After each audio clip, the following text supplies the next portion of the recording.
fún oore ọ̀fẹ́ ńlá. A gbé ọ̀gá fọwọ́ agbára ìwọ Jésù lórí ayé wa. A gbé ọ̀gá fún ohun tó ń ṣe lọ́wọ́lọ́wọ́ báyìí. A gbé ọ̀gá fi tó bá yí wa dé. A sì dúpẹ́ fún oore tó ń ṣe lọ́wọ́lọ́wọ́. Ẹni máa ń sọ lórúkọ Jésù Olúwa gbọ́ ọpẹ́ wa. Ìwọ ni máa ń sọ lórúkọ Jésù Olúwa gbà yìí. Wọ́n tó pọ̀ nípa ti agbára. Wọ́n tó ní gbogbo agbára lọ́wọ́. Wọ́n tó pọ̀ nípa ti agbára.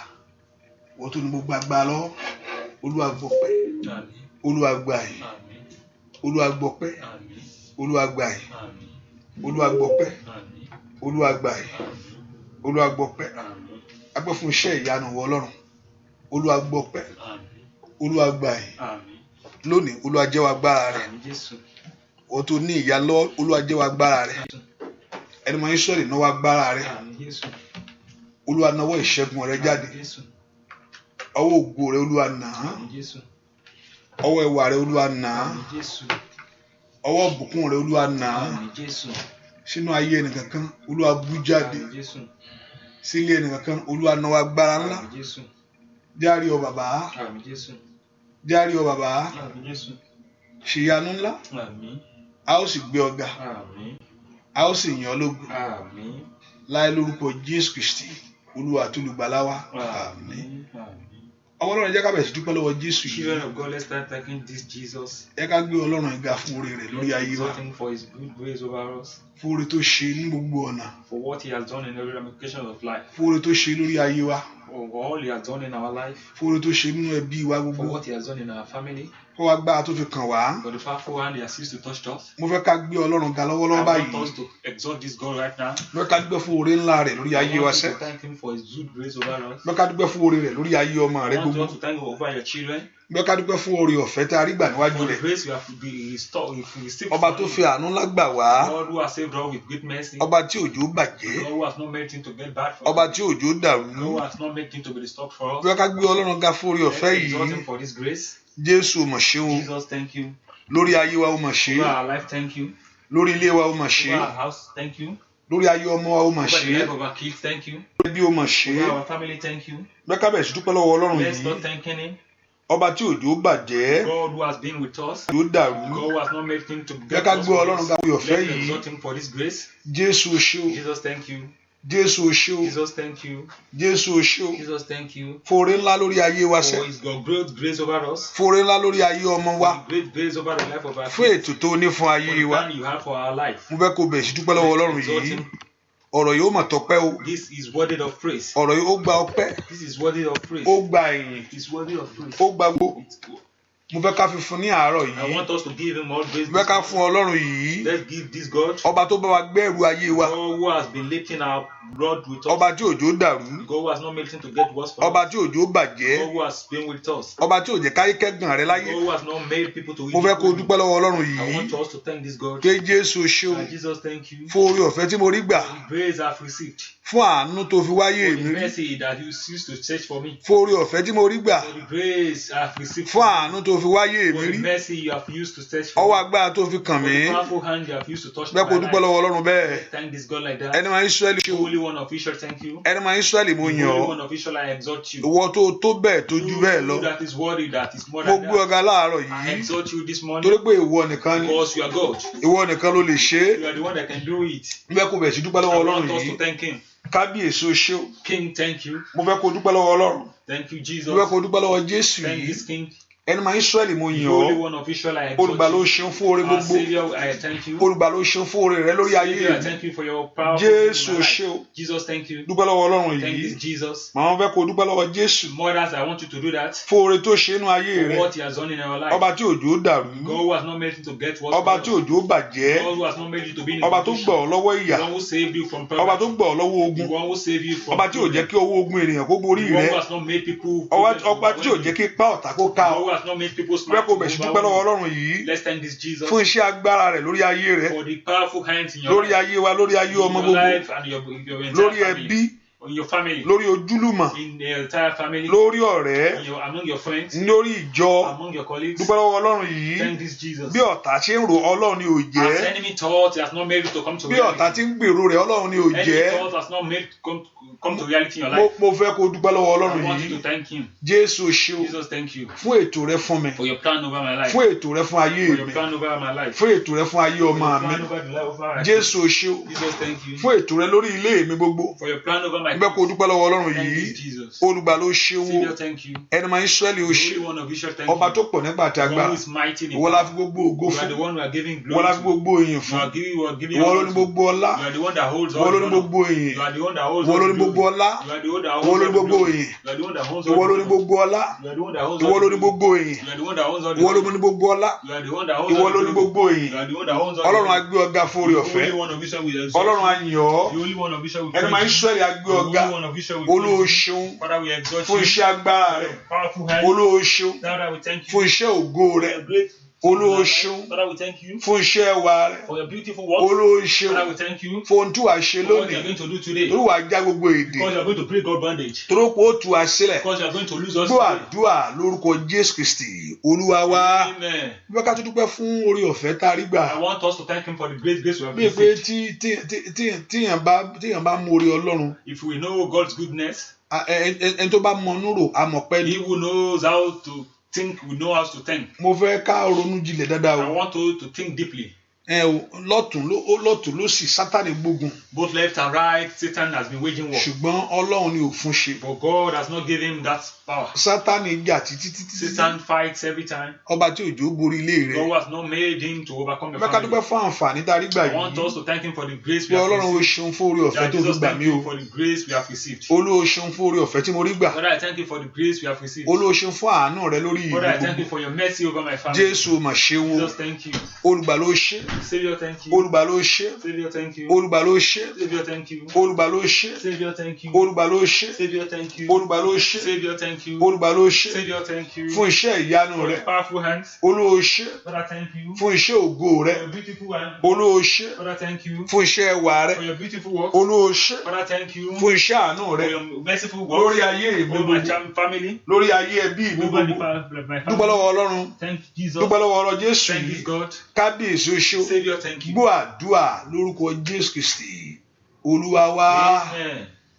Ọlọ́run tó pọ̀ nígbà tá a gba ìwọ oníṣẹ́ kan lọ́wọ́lọ́wọ́ báyìí ìwọ ẹ̀mí mímọ́ nínú ayé àwọn èèyàn yìí abẹ́ kó jẹ́ wa agbára rẹ abẹ́ kó bú jáde Olúwa náà wá agbára jáde lọ́wọ́lọ́wọ́ báyìí Amen.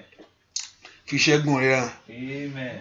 fún àwọn èèyàn ní ìdáǹdè Amen. a ó sì yìn ọ́ Amen. láì lórúkọ Jésù Kristì Olúwa wa. Ah, Mo fẹ́ ká yin Ọlọ́run lọ́wọ́lọ́wọ́ I báyìí want us to thank God. nígbà tí fẹ́ yin Ọlọ́run mo fẹ́ kó pe ọmọnìkejì ẹ I want you to call your colleague. mo fẹ́ kó pe ọmọnìkejì wọnú I want you àdúrà to call yìí your colleague into this prayer. mo fẹ́ kó pe ọmọnìkejì I mo fẹ́ want kó you to ṣe call àkíní your mo fẹ́ colleague kó back ṣe into ẹ. this prayer. Èní ni last Saturday of the month. This is the last Saturday of this month. Mo fẹ́ kó pe ọmọnìkejì wọnú I àdúrà want you to yìí call your colleague láti fi gbogbo lé ọwọ́ so Ọlọ́run. that you can.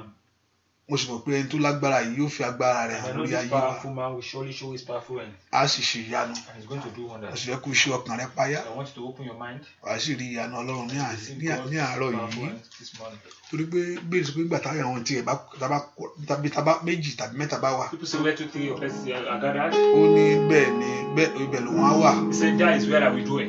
Mo fẹ́ kó dúpẹ́ lọ́wọ́ Ọlọ́run. I want you to Ọlọ́run tó dá wọn òkè yìí nígbà mi ẹ̀yìn ni ó fi ọpẹ́ ẹ̀mí fún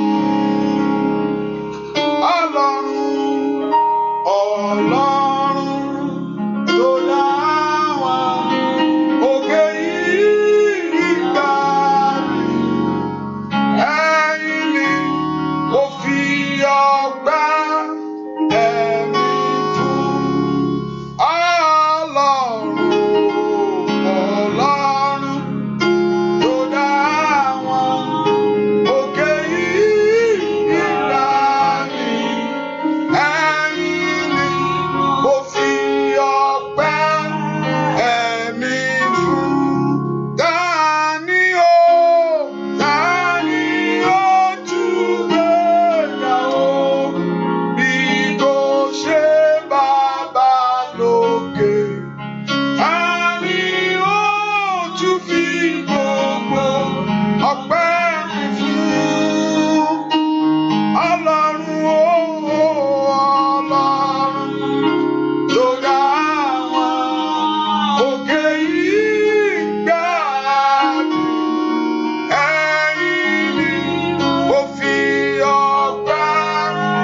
Hallelujah. Hallelujah. Make we bẹ̀rẹ̀ sí dúpẹ́ lọ́wọ́ Ọlọ́run. I want us to start thanking God now. Hallelujah. Dúpẹ́ lọ́wọ́ Jésù. Bàbá Olódùmarè o ṣé o Jésù. O ṣé o Jésù.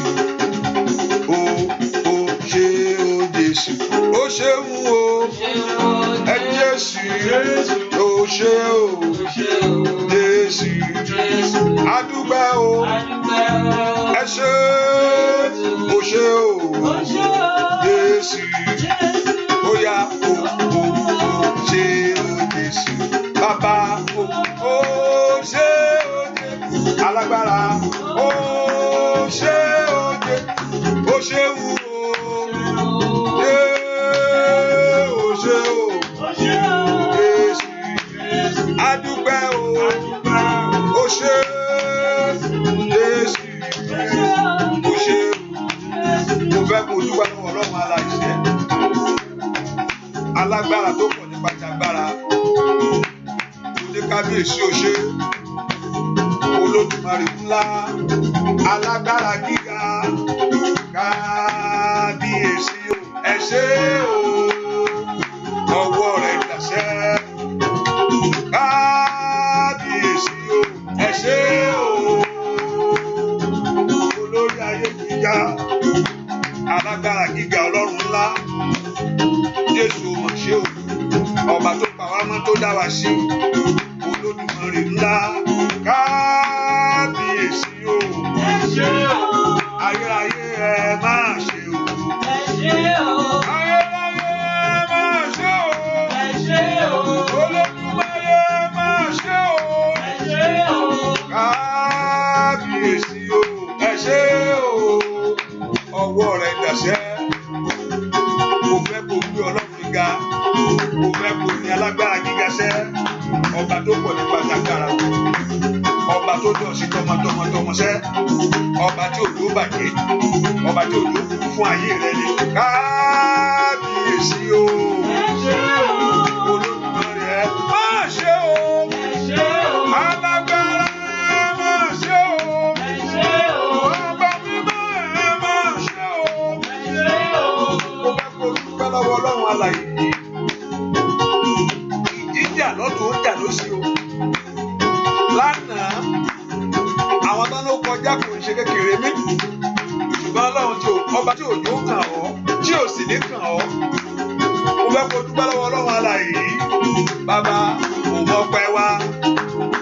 Ẹ ṣé o. Ẹ ṣé o. Olúwa, mo mọ̀ pẹ́ mi wá. Ẹ ṣé o. Ẹ ṣé o. Olúwa, mo mọ̀ pẹ́ wá. Ẹ ṣé o. Ẹ ṣé o. Olúwa, mo mọ̀ pẹ́ wá. Ẹ ṣé o.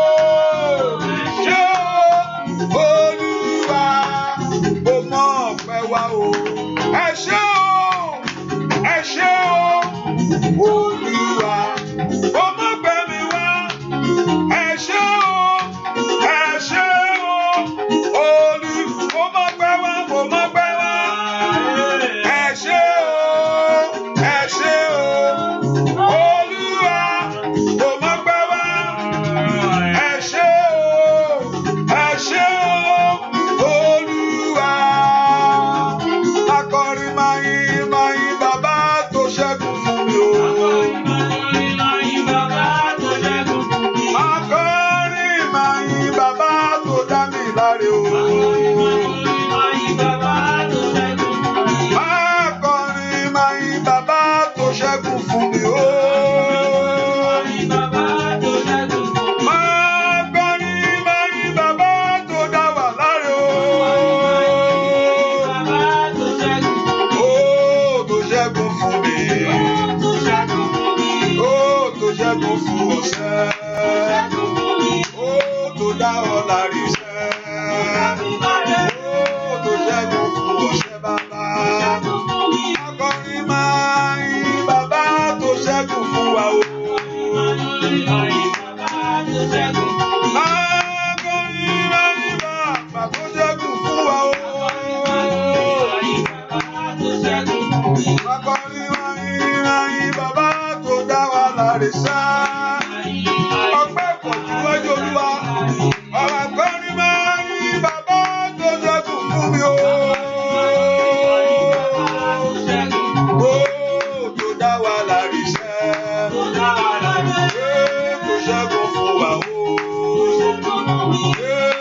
ṣẹ́gun fún wa ṣẹ́ṣẹ́.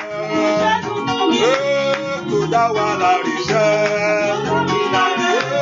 Tó ṣẹ́gun fún wa ṣẹ́. Tó dá wa láre. Tó dá wa láre. Tó ṣẹ́gun fún wa. Tó ṣẹ́gun fún wa.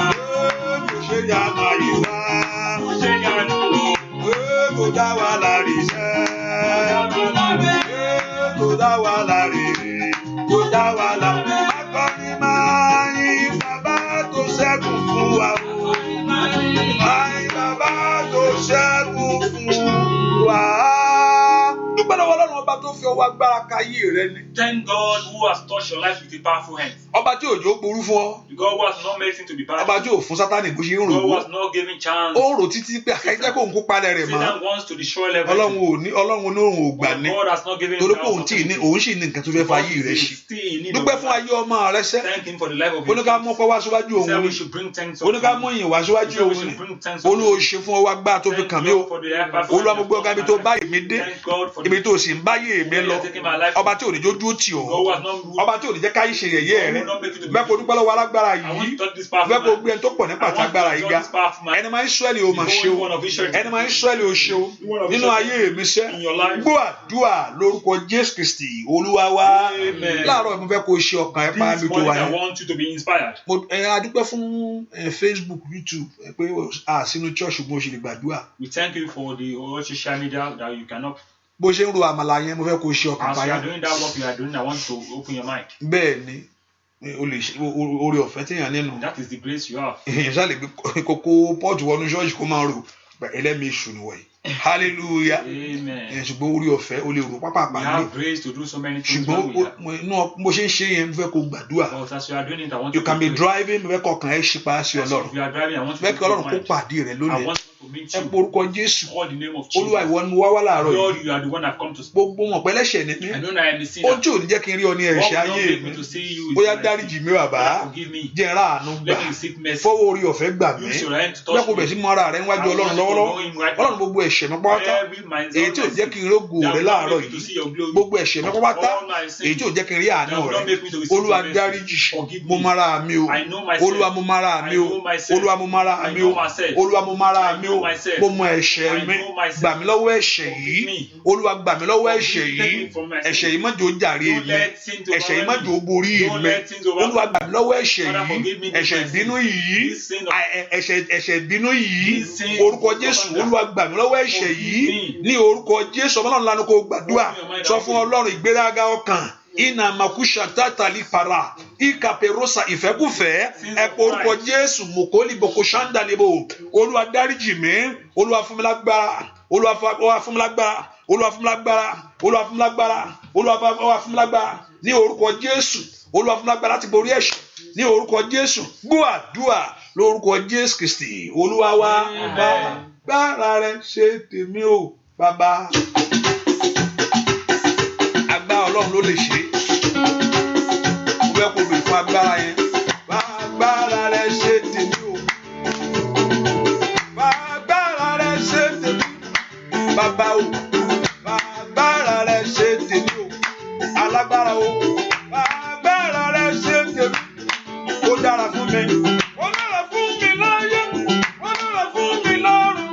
Wọ́n rí mi kó yẹ fún ìgbàlà. Agbára rẹ ṣe tèmi. Ọmọ Ọlọ́run gbàdúrà sẹ́. Agbára rẹ ṣe tèmi o. Agbára rẹ ṣe tèmi. Alágbára o. Agbára rẹ ṣe tèmi o. Olódùmarè. Agbára rẹ ṣe tèmi. Ó dára fún mi. Ó dára fún mi láyé. Ó dára fún mi lọ́run. Ó rí mi kó yẹ fún ìgbàlà. Agbára rẹ ṣe tèmi. Alágbára o. Agbára tí ń bẹ̀nú ẹ̀jẹ̀ rẹ ó yá nà jáde lọ́wọ́lọ́wọ́. Gbogbo agbára tí tó yàtọ̀ sórúkọ rẹ kó tẹríba lọ́wọ́lọ́wọ́ báyìí. Àwọn èèyàn yìí wọ́n dìrọ̀ mọ́ ìwọ Jésù. Agbára rẹ ṣe tèmi o. Agbára rẹ ṣe tèmi. Alágbára o. Agbára rẹ ṣe tèmi o. Bàbá agbára rẹ ṣe tèmi. Ó dára fún mi. Ó dára fún mi láyé. Ó dára fún mi lọ́run. Ó rí mi kó yẹ ìgbàlà fàgbára rẹ̀ ṣe tèmi. Oyóyóyóyó fàgbára rẹ̀ ṣe tèmi o. Fàgbára rẹ̀ ṣe tèmi. Adéyanjú òde ọ̀run. Fàgbára rẹ̀ ṣe tèmi o. Bàbá fàgbára rẹ̀ ṣe tèmi. Ó dára fún mi o. Ó dára fún mi láyé. Ó dára fún mi lọ́run. Orí mi kò yẹ fún ìgbàlà fàgbára rẹ̀ ṣe. Orí mi kò yẹ fún ìgbàlà. Oyóyó ayé mi kò yẹ fún ìgbàlà bàbá. Ayé mi kò yẹ fún ìgbàlà lórí ọmọ o. Orí mi kò yẹ fún ìgbàlà bàbá o. Ayé mi kò yẹ fún ìgbàlà ṣẹ́ o. Ayé mi kò yẹ fún ìgbàlà. Ó dájú Ọlọ́run kó ṣèyanu ayé rẹ. Kó lọ wá gbà lórí ayé ọmọ rẹ ni. Orí mi kò yẹ fún ìgbàlà ṣẹ́ o. Ayé mi kò yẹ fún ìgbàlà. Orí mi kò yẹ fún ìgbàlà bàbá. Ayé mi kò yẹ fún ìgbàlà. Orí mi kò yẹ fún ìgbàlà. Ayé mi kò yẹ fún ìgbàlà. Ilé àmàkà. Orí mi kò yẹ fún ìgbàlà ṣẹ́ o. Ayé mi kò yẹ fún ìgbàlà. Jésù. Ilé àmàkà bàrú sàtà. Orí mi kò yẹ fún ìgbàlà ṣẹ́ o. Ayé mi kò yẹ fún ìgbàlà. Ó ní màkúrì ẹ̀kàṣà. Ó yá. Orí mi kò yẹ fún ìgbàlà o. Ayé mi kò yẹ fún ìgbàlà ṣẹ́ o. Ilé àmàkà. Orí mi kò yẹ fún ìgbàlà. Jésù. Orí mi kò yẹ fún ìgbàlà ṣẹ́ o. Orí mi kò yẹ fún ìgbàlà. Ó dẹ̀ka. Ayé mi kò yẹ fún ìgbàlà bàbá. Orí mi kò yẹ fún ìgbàlà bàbá o. Ayé mi kò yẹ fún ìgbàlà ṣẹ́. Ìyí àbá. Orí mi kò yẹ fún ìgbàlà. Jésù. Ayé mi kò yẹ fún ìgbàlà lórí o. Orí mi kò yẹ fún ìgbàlà bàbá. Gbàdúrà. Ayé mi kò yẹ fún ìgbàlà ṣẹ́. Agbára rẹ̀ ṣe tèmi o. Agbára rẹ̀ ṣe tèmi o. Jésù. Agbára rẹ̀ ṣe tèmi ṣẹ́. Agbára rẹ̀ ṣe tèmi o. Agbára rẹ̀ ṣe tèmi ṣẹ́. Agbára rẹ̀ ṣe. Orí mi kò yẹ fún ìgbàlà o. Ayé mi kò yẹ fún ìgbàlà ṣẹ́. Agbára rẹ̀ ṣe. Agbára rẹ̀ ṣe tèmi. Bẹ́ẹ̀ kó gbàdúrà. I want you to pray. Nígbà tí yóò bá rí sí ọ̀rọ̀. When you don't have an answer for it, Ìrẹ̀wẹ̀sì máa ń mú èèyàn. then you begin to have low Ṣé lánàá ni? spirit. Ṣé lánàá ni I was just on my, I think on the Facebook, and mo kọ̀ rẹ́ nìyí. So sometimes I try to listen to what people say. When I can prove 100% there is no God. Ìyẹn ló caught attention. I will prove 100% Ọlọ́run ò sí. I saw someone yesterday that I said that someone that said there's no God. I can prove it 100%. Ìgbà tó yá mo kọ̀ pé ọ̀rọ̀ dìde nílé mo pàtì náà, ṣùgbọ́n mo gbọ́ nǹkan tó fẹ́ sọ díẹ̀.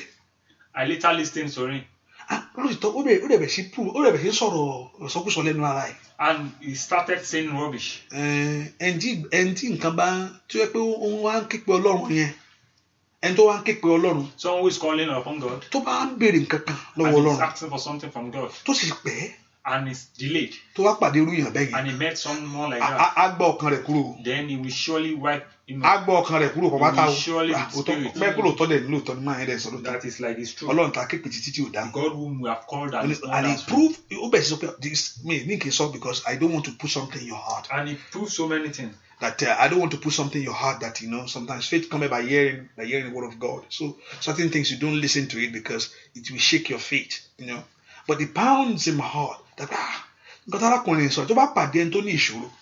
If this man should mean someone who has problem, tó dẹ̀ ti ń ké pe Ọlọ́run láti and he jẹ́ has been calling upon God for tó dẹ̀ several pé days, Ọlọ́run ò dáhùn and God, òótọ́ ni kú ni máa ìwókun sọ say this lóòótọ́ man is saying the truth. Ọlọ́run tí mo ké pè títí tí God rí whom I ìyanu called ẹ̀ upon and never Ọlọ́run tí mo wá rí tí ò fara hàn God whom I searched for and never. ṣùgbọ́n tá a gbá Ọlọ́run bá fara hàn If the power of God should nínú ayé rẹ̀ wàá mọ̀ pé Ọlọ́run yẹn wà láàyè we know that God wàá is mọ̀ pé alive. agbá Ọlọ́run wà We know síbẹ̀síbẹ̀ the power of God ẹ is pe alive. orúkọ Jésù All bí the tẹ name wà of Jesus where you Olúwa are. fi agbára rẹ̀ Father, ṣáájú ọ̀rọ̀ show mi your power. ọ̀rọ̀ rẹ̀ sọ fún mi pé o lè ṣe é God tells me you can do ọ̀rọ̀ it. rẹ̀ sọ pé o lè tú mi The sílẹ̀ word says you can lose. ọ̀rọ̀ rẹ̀ sọ pé olùwòsàn ni Your ọ́ word says you can heal. ọ̀rọ̀ rẹ̀ sọ pé agbéniga ni ọ́ Your word you do ẹ pe orúkọ Jésù bí tẹ wà Olúwa fi ọwọ́ agbára rẹ̀ ṣe tèmi Olúwa fi ọwọ́ agbára rẹ̀ ṣe tèmi yìí ni mo kó bàkúṣà tẹ́lẹ̀ bàkúṣètè ó yá ọmọ náà lanu kó gbàdúrà orúkọ Jésù ọ̀rọ̀ iṣẹ́ mi fọwọ́ agbára rẹ̀ yanjú ẹ̀ ọ̀rọ̀ orí ayé ọmọ mi yìí ayọ̀ ayinana makula bàkúṣètèlìà ọmọ náà lanu kó gbàdúrà ọ̀rọ̀ ayé ọmọ mi yìí ọ̀rọ̀ iṣẹ́ mi yìí Olódùmarè ó yá fọwọ́ agbára rẹ̀ yanjú rẹ̀ lónìí ọmọ náà lanu kó pe Jésù ọwọ́ agbára ńlá tí ń dá ètò ẹni padà fún ayé ẹni ọwọ́ agbára tí ń gbé orí ẹni sókè kankankan ìyẹn ni mo kò pèrè pètètè ọwọ́ agbára tí ń yanjú ọ̀rọ̀ ayé ẹni sẹ́ ọmọ náà lanu kó gbàdúrà Olúwa fọwọ́ agbára rẹ̀ ṣe tèmi dúà lórúkọ Jésù Kristi Olúwa wa mo ṣe ń sọ̀rọ̀ nípa arákùnrin yẹn As I was talking about that woman, ni ọ̀rọ̀ Ọlọ́run sọ sí mi lọ́kàn and the word of God came out to my Ọlọ́run mind. ti àdírẹ́sì irú èèyàn bẹ́ẹ̀ God rẹ̀ has addressed such person. mo ní pé already. Ọlọ́run ti àdírẹ́sì irú èèyàn bẹ́ẹ̀ ó mọ̀ pé èèyàn kan á sọ bẹ́ẹ̀ God has already ó ti addressed pè such wọ́n a ní case. aṣiwèrè He called them a fool.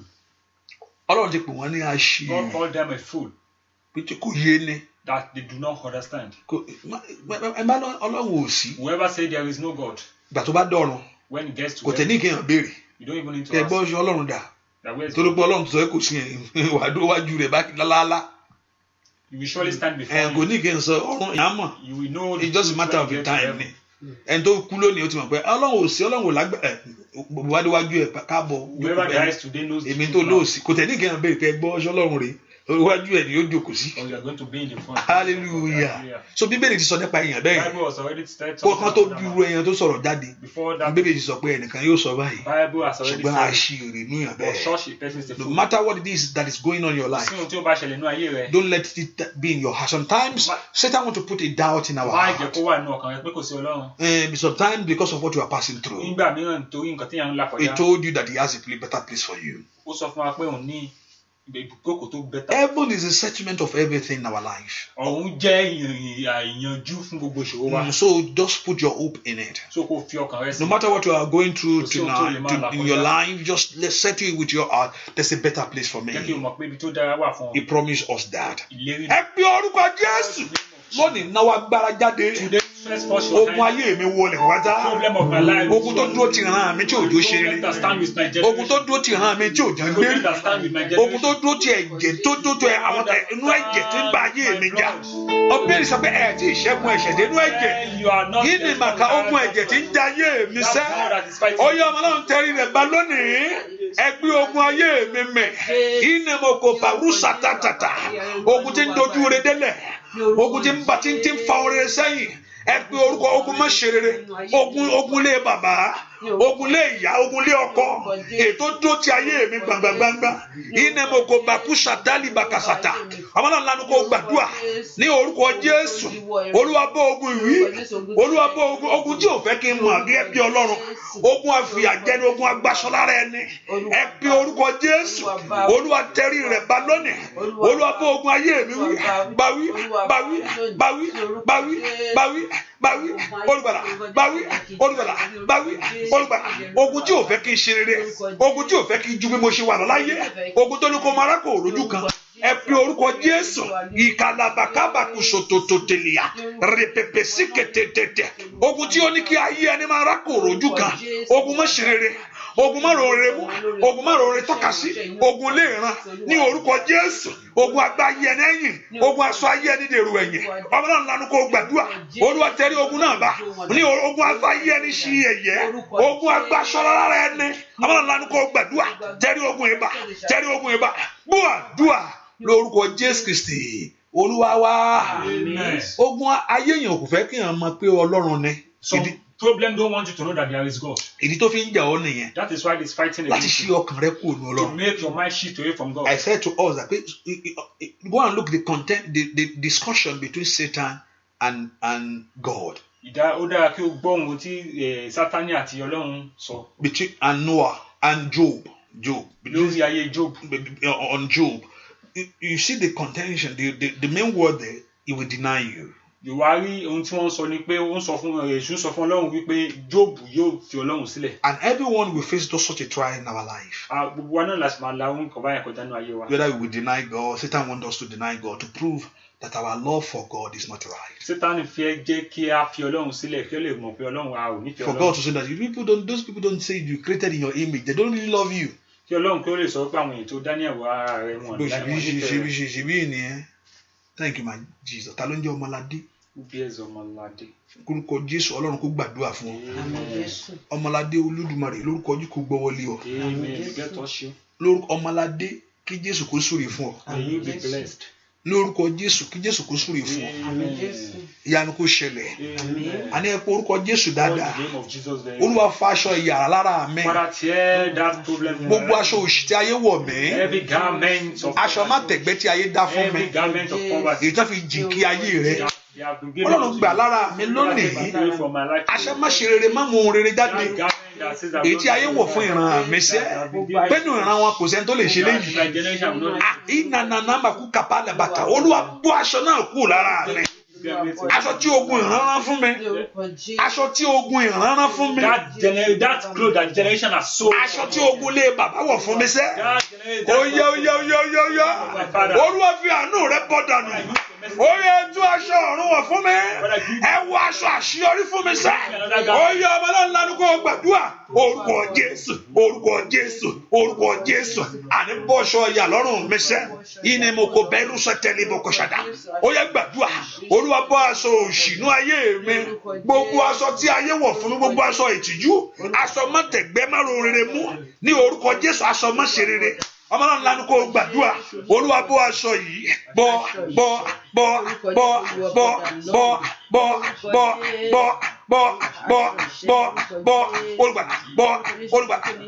Olùgbà àní gbàdúrà ṣe ọkàn rẹ payá. Ìnà mo kò pàṣọ tó lè kẹtẹ. Gbọ́ àdúrà lórúkọ Jésù Kristi Olúwa wa.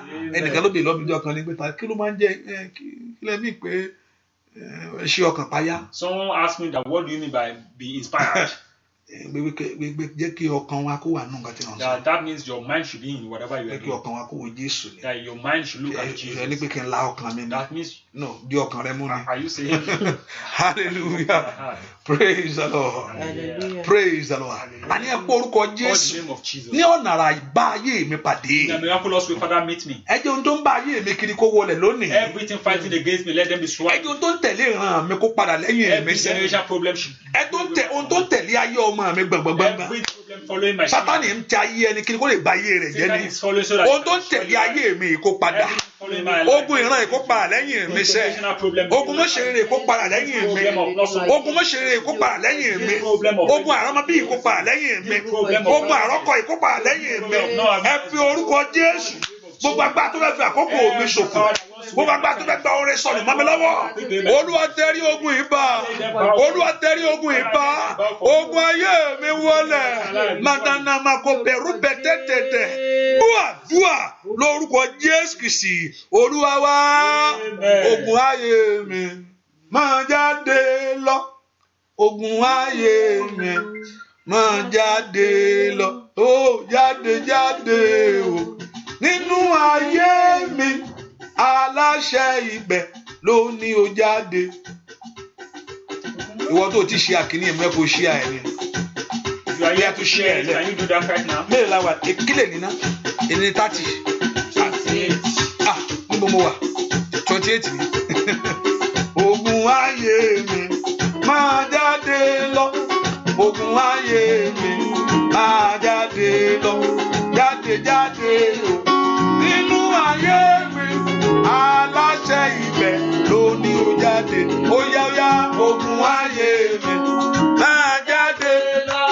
Ogun ayé mi máa jáde lọ. Jáde o. Nínú ayé mi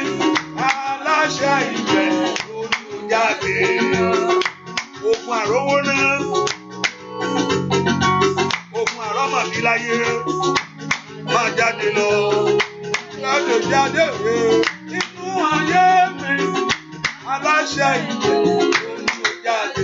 Ó yá òkun ayé mi. Òkun tí ò fẹ́ kí n lérí. Wáyé mi. Jáde lọ, jáde. Inú ayé mi, aláṣẹ ìjẹ́ ló ní ó jáde. Mo fẹ́ kó pèpè Jésù. Òkun tó dó ti ayé ẹni ṣẹ́. Òkun tó fẹ́ kí ayé ẹni ṣe rere. Jáde nínú ayé mi, aláṣẹ ìjẹ́ ló ní ó jáde. Ó yá òkun ayé mi. Máa jáde lọ, ó yá òkun ayé mi. Máa jáde lọ, jáde. Nínú ayé mi, aláṣẹ ìjẹ́ ló ní ó jáde. Òkun tí dààmú ayé rẹ ni. Òkun tí ò fẹ́ kí ayé ọmọ ẹni ṣe rere. Òní jáde o, nínú ayé wa o, aláṣẹ ìjẹ́ ló ní ó jáde. Ó yá òkun ayé mi. Máa jáde lọ jáde lọ, jáde Olúwa. Nínú ayé mi, aláṣẹ ìjẹ́ ló ní ó jáde. Ogun àbínibí tí ń jà ayé ẹni. Ogun ní ọkọ̀ tí dó ti ayé ẹni ṣẹ́. Ogun tí ò fẹ́ kó wọlé kó fọhùn jáde o. Ó na kó wọlé lórúkọ Jésù. Ogun ayé mi, máa jáde lọ. Ogun ayé mi, máa jáde lọ. Jáde. Nínú ayé mi, aláṣẹ ilẹ̀ ló ní ó jáde. Ó yá ogun ayé. Ogun tí ò fẹ́ kí n ṣe láyé. Ìdí àkúrà bàbá. Ogun tí ò fẹ́ kí n ṣe láyé. Ó yá jáde. Nínú ayé mi, aláṣẹ ilẹ̀ ló ní ó jáde. Lórúkọ Jésù.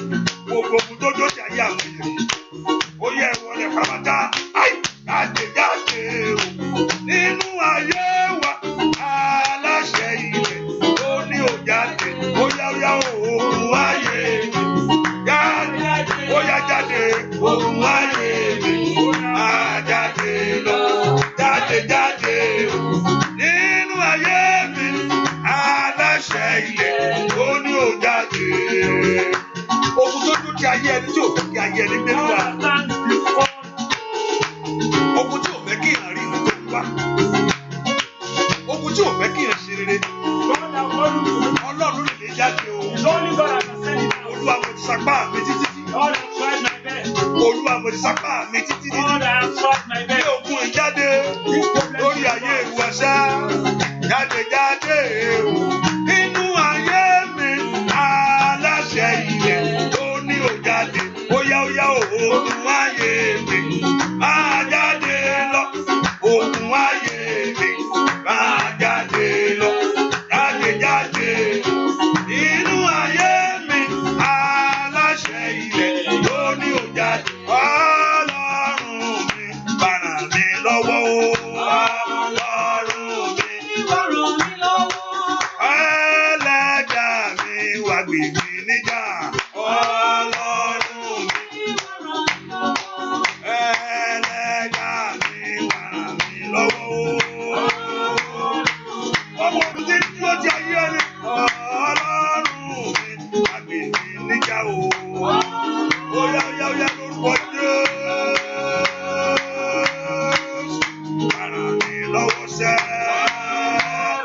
Ilé Ọlọ́run mi, wá gbè mí níjà sẹ́ o. Ó yá lórúkọ Jésù. Wá ràn mí lọ́wọ́. Ó yá gbè mí níjà. Wá ràn mí lọ́wọ́ o. Wá gbè mí níjà. Ó ẹlẹ́dàá mi lọ́wọ́. Ó yá sọ fún Jésù. Wá ràn mí lọ́wọ́. Ọlọ́run mi, wá ràn mí lọ́wọ́. Ẹnìkan fẹ́ kó porúkọ Jésù dáadáa. Someone I want you to call the name of Jesus Sọ very fún well. Jésù lọ́wọ́lọ́wọ́. Tell Jesus right now. Tí ogun yìí bá tún lé mi wá sọ́dọ̀ ẹ̀. If this problem should send Kó me gbọ́dọ̀ tún bá mi against jáde. you, it must not go out with Tí you. ogun yìí bá tún lé mi wá sí ọ̀dọ̀ If ìwọ I Ọlọ́run. have come to you because of this problem, Kó ogun yìí ò gbọ́dọ̀ tún bá mi then this jáde. problem must not come out Wọ́n again. tó ṣẹ̀dá mi sẹ́. You that knows me, Ìwọ àṣetì yìí palẹ̀ mọ́nú àpò ònú ayé this mi. problem of disappointment, Ìwọ ìtìjú àrọ́mọ bí àrọ́kọ. this shame, Àìróore mú àìróore tọ́ka sí. this failure, Àìróore dìmú láyé. this failure in my Pàdánù life. ayé mi sẹ́. Go back away. Tó o bá tún lé mi dọ́dọ̀ ẹlẹ́dàá mi o. You have come O again. ò gbọ́dọ̀ tún bá mi jáde. You must not go out again. Oyè oyè oyè oyè oyè oyè. Ẹ fi orúkọ Jésù. Ìwọ ogun ìwọlẹ̀. Ìní mo kò pàrọ̀ pàtó tẹ̀lé kẹ̀tẹ̀kẹ̀tẹ̀. Àwọn ńlá kò gbàdúrà. Iná makúlá bakú sàtà. Ìwọ ogun adójú ti ayé ẹni tí tẹ̀lé mi ká. Ìní mo kò bẹ̀rù sẹ̀tẹ̀lẹ̀ à. Ìwọ ogun afọ́jú àìfọ́ ogun afẹ́ ayé ẹni sí ẹ̀yẹ tí ń tẹ̀lé ìran mi. Àndàlàbà ogun má bèrè. Ogun má ṣe orere. Ogun má dàgbà. Ogun má pọ̀ sí. Ogun tó rere kó máa rákò nú ayé rẹ sẹ́. Ó yá ìwọ ogun yìí. Ó yá jẹríba. Ó yá jẹríba. Ó yá jẹríba. Ó yá jẹríba. Ó yá jẹríba. Ó yá jẹríba. Ìwọ ogun má ṣe rere. Ìwọ ogun má ro rere mọ́. Ìwọ ogun má dàgbà. Ìní mo kò bàkú sàtà. Abala ńlá kò gbàdúrà. Ìwọ ogun ìpalẹ̀mọ́. Orúkọ Jésù dàgbọ́ àdúrà. Lórúkọ Jésù Kristi Olúwa wa. Amen. Mo ní màmá ìdí tó fi múra rèé. This is where you need to be prepared. Ìwọ bàbá ìdí tó fi múra rèé. And this is where you need to be prepared. Ogun tí bàbá ò bá borí o. This problem that father does not conquer, Tí ọmọ ò bá múra á forí gbé o. if the children is not careful, is going to come again. Bẹ́ẹ̀ o ní mo sọ. Ogun tí bàbá ò bá borí. A problem that father does not conquer, Tí ọmọ ò bá múra ara yóò forí gbé o. children will surely be on it. He is not prepared. Àti dàgbà fún ọmọ olówó yóò easy fún. To grow for the to someone who is Fọmọ ọmọ wealthy, olówó tó rí rẹ̀ pé ní ogun nílé tó ti gbà children tẹ́lẹ̀ that lórí are rẹ̀ lọ. wealthy home that know what he is doing. Àti dìde á rọrùn fún For díẹ̀. him to Bó move, ṣe rí náà ní inú ẹ̀mí. that is how it is in the spirit. Àti dàgbà ọmọ olówó. Ìgbà tí bàbá ẹ bá wo títí kí ló ń ṣe káàkiri jẹ́ òkè gba owó ìlọ bẹ̀rẹ̀ bísíǹsì. Ọmọ tálákà yóò sì máa àjàmọ́ ní yóò máa jẹ káàkiri ni. To succeed for someone from a wealthy home is easy. Àti kó wó lọ́mọ owó pẹ́kẹ́ láti bẹ̀rẹ̀ bísíǹsì wọn mélòó ni dáàdì mọ́ wọn nídòwó yóò sáyìn ṣẹ́ẹ̀kì lé lọ́wọ́. Ọmọ kínní yóò bẹ̀rẹ̀ sí káàkiri ni. Someone who is from a very poor home will just be. Bẹ́ẹ̀ ló gun èèyàn náà ṣe rí láyé. Ogun tí bàbá ò bá borí. The problem that your father Ogun does not tí ìyá conquer, ò bá borí. that mother does not conquer, Eventually yóò sàsórí ọmọ he o. is going to be on children. Ìdí tán gádá kó o borí ogun That tiẹ̀ is why nù. you need to overcome that Kó problem. kú lọ́wọ́ ogun So ìran that yẹn. you will be freed from that Kógun problem. má dogun ìran mọ́ ọ So lọ́wọ́. that the problem will not become a generational problem. Kógun má dogun ìran mọ́ ọ So lọ́wọ́. the problem will not be a Ó ṣẹlẹ̀ sí generational bàbá problem. mi, ó ṣẹlẹ̀ sí mi ní. It happened to my Kò ní father, ṣẹlẹ̀ sí it happened to olórúkọ me. Jésù. It will not happen to Ó me. ṣẹlẹ̀ sí bàbá ló ṣẹlẹ̀ sí That léyìn happened ni. to my great Ẹ grandfather. pe orúkọ In Jésù. the name of Jesus. Àṣẹwọlẹ̀ ni kó o ṣẹ. The other conquer Àgbáwọlẹ̀ ni kó o bá ń gbà. this problem. Olúwa gbá ogun ìwọlẹ̀. Conquer this Ìwọ problem. ogun ìmọ̀ gbèrí mọ́nú ayé mi. Problem do not rise Ìwọ again. ogun ìtẹríbánú ìran mi. Ìwọ ogun ìmọ̀ gbèrí mọ́ lórí ayé àwọn ọmọ mi. Ìwọ ogun mọ́ ṣe rere o. Ìwọ ogun mọ́ ro rere mú. Ogun tó ń dí ọ̀nà àbáyọ mọ́ mi lọ́wọ́. Ogun tí ń gbáre sọnù. Ogun tó fẹ́ sọ mí di aláìmọ́ṣe ènìyàn. Ogun tí ò fẹ́ kí n rí ọwọ́ yọ. Nínú amakusa tatata libagabaya. Ẹ pe orúkọ Jésù. Ai, Magali Pauli Saida. Ai, Kauli Pauli Saida. Ogun ìtẹríba lónìí. Oya. Oya bọ́lá ńlá ni kò gbàdúrà. Ní orúkọ Jésù. Ìwọ ogun tó dúró ti ìran mi o. Yìí ni mo kò bàrà bàtàyà. Ìwọ ogun tó dúró ti ayé mi. Dúà. Lórúkọ Jésù Kristi. Olúwa wa. Ẹnìkan gbàdúrà wà ní àdúrà yìí. You are in this prayer. Sọ fún Jésù lọ́wọ́lọ́wọ́ Thank yìí. Jesus. Ìwọ ogun tó ń jẹ́ kí àti dìde nira. This problem that is making my rising up difficult. Ogun tó ń jẹ́ kí àti dìde nira. This problem that is making my rising up Ogun tó ń difficult. jẹ́ kí àti dìde nira fún ayé This mi. problem that is making my rising up to be Ogun tó difficult. jẹ́ kí àti dìde nira. This problem that is making my Mo rising pé o up to fẹ́ be dìde difficult. ó mú nira I fún ọ. want to rise up is becoming Mo fẹ́ ṣe nǹkan ó mú nira It's fún ọ. becoming a difficult for Ìwọ me. ogun tí ń bẹnu ayé mi This problem sẹ́. that in my life Àpé tó mú àti dìde nira. making my rising up Àti gòkè tó mú it's nira. making my success to be Àti difficult. ṣe tó mú It's nira. making my success to Ogun be tí ń difficult. fà mí This problem sẹ́yìn. is dragging me back. Ogun tí ń já mi kulẹ̀. Ìwọ lónìí. Today, Ìwọ ogun ọ̀run o. you the host, Ẹ tẹrí ogun náà bá. bow them down for me. Ẹ tẹrí ogun náà bá. Ní máa ẹ tẹrí ogun náà bá. Nínú ayé mi, nínú ayé àwọn ọmọ mi. Lórí aya mi, ẹ tẹrí ogun náà bá. Lórí ọkọ mi, ẹ tẹrí ogun náà bá. Ogun tó mú àti dìde nira fún mi.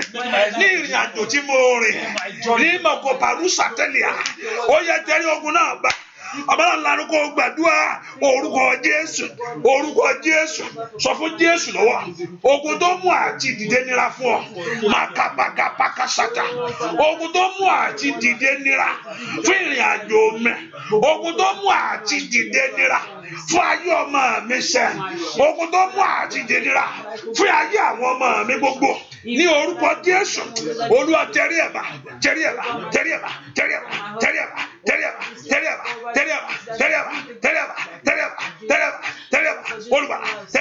Olúwa ogun tó mú ìrìn àjò tó mú ìdíwọ́ wá ogun tó mú ìdènà wá nú ayé mi ogun ìjákulẹ̀ ogun ìfàsẹ́yìn ní ogun gbèsè ogun àṣetì ogun àmúbọ́ kò dáwọ́lé kó má yọrí lè pàrọ́bà kú pàkú sàtẹ̀ dúà lórúkọ Jésù Kristi Olúwa wa. Kò sọ́nà mìíràn mọ́. There is no any other way. Bí kò ṣe ọ̀nà Jésù yìí. If not Jesus. Tálẹ̀ yẹn ti fẹ́ sọ̀rọ̀ ayé ẹ lọ. Where do you want to tell again? Èmi ò mọ tiẹ̀ o, oríṣiríṣi ọ̀pọ̀lọpọ̀ ló wà. There are many different. Ẹlòmíì tí Jésù bá wọ́ọ̀kì nǹkan mi à wọ́ọ̀kì fún. If Jesus does not work for some people, something less will work for them. Kò lè work fún mi. But for me, it doesn't work for me. Èmi ò tiẹ̀ ṣe kan rí náà. I've not ever even done anyone. Hallelujah. Bẹ́ẹ̀ni, ṣùgbọ́n ọ̀nà yìí ló mọ̀. This is the only way I know. Ọ̀nà tó lè ṣe rèé. This is the only way that I can do it. Èṣù tó yàn gbé nǹkan lọ́wọ́ èṣù yóò gbé nǹkan lé Olúwa lọ́wọ́. If you have something from Satan, is going to give you the thing. Inú gbàgbọ́ mi bí tí mo gbàgbọ́ pé èṣù ò lè lé nǹkan kan jáde. I believe that Satan does not send out anything. Tí yàn bá lọ lé babaláwo. If you go to an herbalist. Ọ̀pọ̀lọpọ̀ pa mo lọ sọ bàbá yẹn kí ni yẹn kúrò irọ́ ló pa kí ni yẹn kúrò. Some people will go to an herbalist and say that thing has been. Àbúrò pé tẹ̀mí ẹni bá ti tẹ̀mí ẹ̀ fún Sátánì nǹkan ló kù. I said if you have sold your spirit to Satan. Ṣùgbọ́n ẹni tí ò ti tẹ̀mí ẹ̀ fún Sátánì. For someone who is there to sell his life. life. Tó wà lọ́sọ̀rọ̀ Sátánì. That if it goes to Satan. Ẹlẹ́mí lè tẹ̀mí ẹ̀ fún Sátánì. Some people can say that ó ti jogún ẹ̀. That Satan has inherited them. So a fún ní ohunkóhun. He will give them a bá ṣe ohunkóhun. He will do anything for them. Torí kò ti jogún ẹ̀. Because you know he has ṣùgbọ́n tí o ti jogún ọkàn rẹ̀. But if you have not inherited your life. tó lọ bá fún kankan. And you go to him. Relief ló fún Olúwa. You are only giving a temporary relief. Kíni ẹ̀ ní ọ̀pá ìlú ẹ̀rẹ́ yìí. He's going to. Kíni ẹ̀ ṣe ń bọ̀. He's still coming back. Báwo mo ṣe mọ̀. How do I know? Torí Jésù ló sọ bẹ́ẹ̀. But Jesus said that. Ó ní ẹ̀mí èṣù. He said the spirit of Satan. Kò lè lé ẹ̀mí èṣù jáde. Cannot send down. Evil cannot send out. Àbí Jésù ń parọ́ ni. Except if Jesus is lying. Ó ní ẹ̀mí èṣù. Evil. Ó ní ẹ̀mí èṣù. Evil. Má tara rẹ mọ́ sàkàkiri mọ́. Jókòó ẹ̀ jẹ́. Ó ní ẹ̀mí èṣù. Kò lè lé ẹ̀mí èṣù jáde. Jésù ló sọ bẹ́ẹ̀. Jesus said that. Oh, no kingdom that divided against itself cannot stand. Ẹ̀mí èṣù ò lè lé ẹ̀mí èṣù jáde. Kò lè rí bẹ́ẹ̀. Relief ní jẹ́ bẹ́ẹ̀. Tàbí ẹ̀tàn ìkànnì méjèèjì.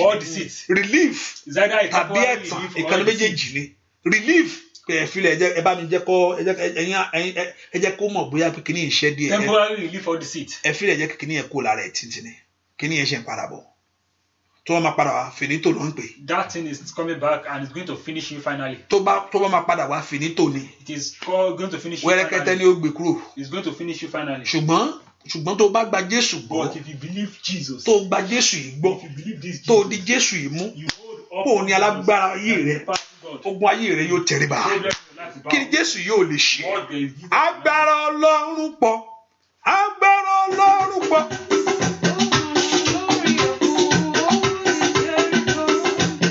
Agbára Ọlọ́run pọ̀. Agbára Ọlọ́run pọ̀. Ó lànà lórí òkun. Owó ní Jẹ́ríkò. Agbára Ọlọ́run pọ̀. Agbára Ọlọ́run pọ̀. Ó lànà sórí òkun. Owó ní Jẹ́ríkò. Agbára ńlá o. Agbára tó bí òbí Jẹ́ríkò. Agbára tó lànà àbáyọ fún ayé ẹni láyé.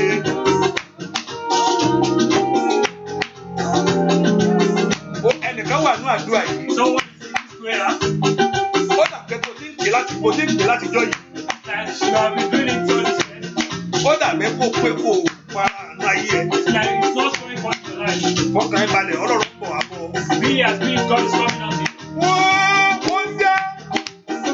Oúnjẹ orúkọ Jésù jẹ́ dògùn lọ. Oúnjẹ orúkọ Jésù jẹ́ dògùn lọ.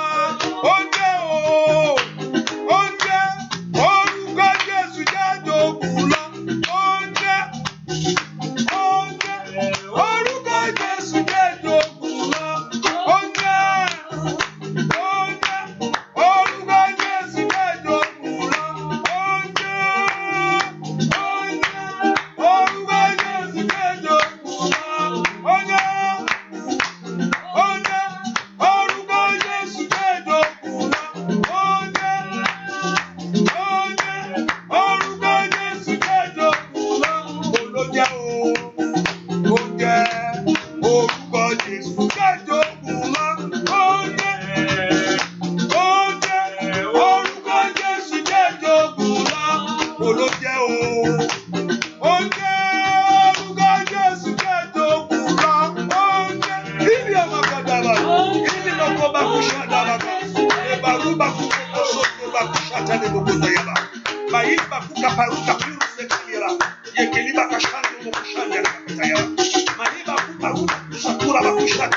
Someone should have to free yourself. Someone should throw away that thing you have with you. That thing you are holding in your hand, it's better you leave it. That thing is not ready to save you. It cannot do anything. It only brings you out the problem. I'm talking to someone now. That thing you are giving, I want you to throw it out. And if you throw it away, you see that a miracle will happen. He said it must not leave you. He said it must not leave you. I'm talking to someone. And I know I'm talking to you. I'm talking to you. And you know I'm talking to you. He said it must not leave you. He said it must not leave you. It's better you throw it out.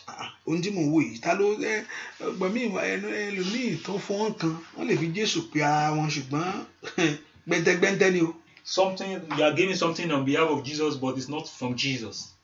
He said it must not leave you. They must not even, they can even call it on behalf of Jesus. But Jesus is not there. I want you to throw it out. I want you to throw it away. Now see what Jesus is going to do with your life. You are scared. I heard that voice. Are you scared? Do not fear. The name of Jesus is enough for you. If the foundation is not good, there's nothing that can be brought out for you. That is when I say you must know where you are putting your head to. If your foundation is bad, there is nothing that can give you. It will give some people failure. But I pray for you. Every fear, every hand that is searching for you. Some people is problem that is following them. They will say this thing that is following me is more than me. It's better you look for something that will use for me. So that I will use it to hasten my success. It cannot help you. It's only opening the door. Everything there in your body today. Everything there in your body today. Something that is there in your body. Everything there in your body. Everything there in your body. That is bringing problems. May it be destroyed today. Amen. Every problem that is not making to happen. Amen. Ní orúkọ Jésù ogun náà kó tẹríba. Mo sọ wá mo ní ìṣẹ̀lẹ̀ kan ṣẹlẹ̀. I see something happened. Arábìnrin kan kíníkíní gbé lójijì. Someone was this was a woman. Nǹkan kan dédé dé sí lára. Something just happened to him suddenly. Tó fẹ́ sọ ayé rẹ̀ nù. And he wants to throw away his life. Ẹnìkan wá ní arábìnrin ìgbà tẹ́kẹ́ ti gbàdúrà títí ẹ lọ wá bìkan tẹ́ gbé sí o. Ẹ pé bàbá kan wà bìkan tó máa ń ṣe kíní kan. There is a man in a particular place. Mo ní kí n sọ. Mo sì kéré díẹ̀ ṣùgbọ́n mo gbọ́ nǹkan tó sọ mọ́ but mission house la wà yìí náà. We are in mission house. Nǹkan tí ẹ fẹ́ gbé ẹlòmíì lọ sọ́dọ̀ ẹlòmíì. You are take someone to someone. Ogun tó ń lé ọ kiri. Mo fẹ́ pastor ẹ understand mi ni. Kí ni ipò ó bà mí lẹ́rù gan. Ó ti pa ẹni báwo ṣe pa kò lè pa ọ́. Cannot kill you.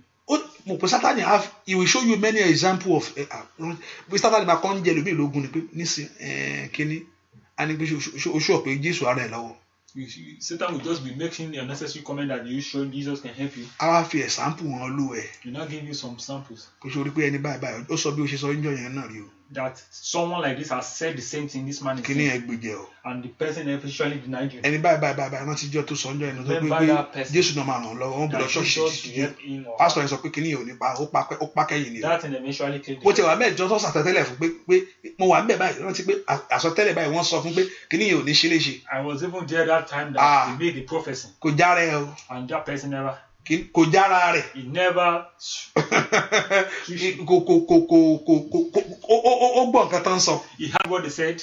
Kíní ẹ ló pa o. And that thing eventually killed him. Akọ gbé ẹrù sí ọláyà. You will now put fear in you. Ṣùgbọ́n àwọn tó bá dodo Olúwa. For those who wait for the Lord. Àwọn tó mẹ́ntí Ọlọ́run wọn jẹ́. Those who know who their God is. Ó lè pa wọn kò ṣe wọn. It can kill them but nothing. Kò ń ṣe àtẹnìkan ti ń gbé àwọn èèyàn sínú iná. It's not today there have been people to put in fire. Mo ní ìgbà púpọ̀ wọ́n ti gbé àwọn èèyàn sínú iná rí. I know that they have been putting some people in fire. Tí náà yẹn jó wọn pápátá. And the fire eventually burned them. Wọ́n kò yẹ pé kò ń ṣòwò. Mo sọ pé àwọn Hébérù mẹ́ta yẹn ti mọ̀ pé and the two Hebrew knew iná yẹn ń pààyàn lóòótọ́ o. They knew that this fire eventually came because they have seen people doing that. Ṣùgbọ́n wọ́n sọ fún pé olóòótọ́ àwọn mọ̀ pé. But they said. Iná yìí ti pa àwọn èèyàn rí. That this fire has killed some people. Ṣé Ọlọ́run ò gbà wọ́n? That their fire ṣùgbọ́n mo fẹ́ ọba mo fẹ́ kó mọ̀ pé I know you king. Àwọn ò ní tẹríba fún iná fún ìwọ yìí o. I want you to bow down for Tí Ọlọ́run àwọn ò bá gbà wọ́n. If God does not save you. Ṣé Ọlọ́run ò bá gbà wọ́n? If God does not save you. Ṣùgbọ́n ẹ kọ́lẹ̀ pé write it down. Àwọn kan kú. People die. Wọ́n dúró de Ọlọ́run wọn. And they wait for the Lord. Ìjẹ́ Ọlọ́run wá dójú tì wọ́n. Can God save? Mi rí bẹ́ẹ̀ tó gbọ́ Ọlọ́run gbọ́ tójú tì rí ayé rí. I never knew someone who even tó tiẹ̀ kú. Even if he dies. Ìjọba Ọlọ́run dóde Sátánì is a loser díẹ̀. The heaven is waiting for him. Torí pé kò lọ sọ́wọ́ Sátánì kẹ̀yìn rẹ̀. Because it's never. Onígbàgbọ́ you are not a loser. Amen. Onígbàgbọ́ you are not a loser. I believe you are not a loser. In any ratification of life you are not a loser.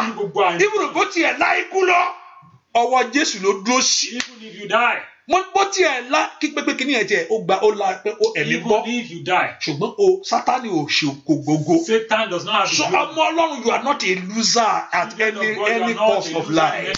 Mo fẹ́ kó gbórúkọ Jésù. Ogun tó dúró ti ayé mi yìí. Ìwọ tó ogun tó fẹ́ fi ìtìjú ṣe mí. Ìwọ tó fẹ́ fi ẹ̀gàn já ayé mi. Ẹ gbọ́ ọ̀rọ̀ Olúwa. Ó yá wọlẹ̀. Ó yá wọlẹ̀. Ó yá wọlẹ̀. Ó yá wọlẹ̀. Ogun mọ́ ṣe rere. Ó yá wọlẹ̀. Ogun tó fẹ́ sọ àdúrà dásán lọ ayé mi. Ogun tó fẹ́ sọ pé àdúrà ò kì í gbà. Ìní mo kò bàkúbàkú sàtàtàtà. Ó yá wọ ọmọ náà lánàá kó gbàdúrà. Orúkọ Jésù. Orúkọ Jésù. Ogun tó dó ti ayé mi. Ogun tó fẹ́ sọ àdúrà di asán. Ogun tó ní àdúrà ò kì í gbà. Oyá màmá lanu ní orúkọ Jésù. Ìwọ ogun yìí tẹríba tẹríba tẹríba tẹríba tẹríba tẹríba. Ìwọ ogun tí ń fa aṣọ yàrá ẹni. Ilé mo kò pàkú ṣàtàkàtà. Somebody lift your voice to God. Ìwọ ogun yìí má ṣe rere ní orúkọ Jésù wọlẹ̀ nú ayé mi. Dúà lórúkọ Jésù Kristi Olúwa wa. Dàbí ti máa gbọ́ àdúrà tá a máa ń gbàgbà mi. Inú gan I listen. When I'm even listening to the prayer we are praying. Why is it that we pray all the way from problem? I myself I think. Sometimes I do think that why is it that we talk about problem every time? And I also come to conclusion in my heart. We are now come to a conclusion that this world is full of problem. Someone who wants to succeed, people will not want to succeed. They want people to fail. Someone who is failing every time. Africa Africa is now another problem. Because we have actually accepted Satan. We have accepted Satan very well. They are making rituals. Making rituals. Making rituals with human parts. Making rituals with different human parts. They do all sorts of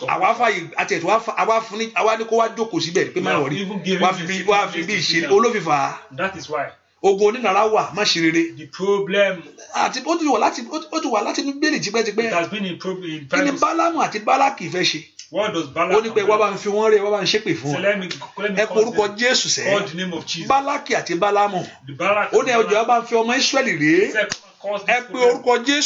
Gbogbo alágbára tí ń fi ayé rẹ. Every powerful man that is making gbogbo ẹni tó ń jí láàárọ̀ tí ń ṣépè sínú ayé rẹ.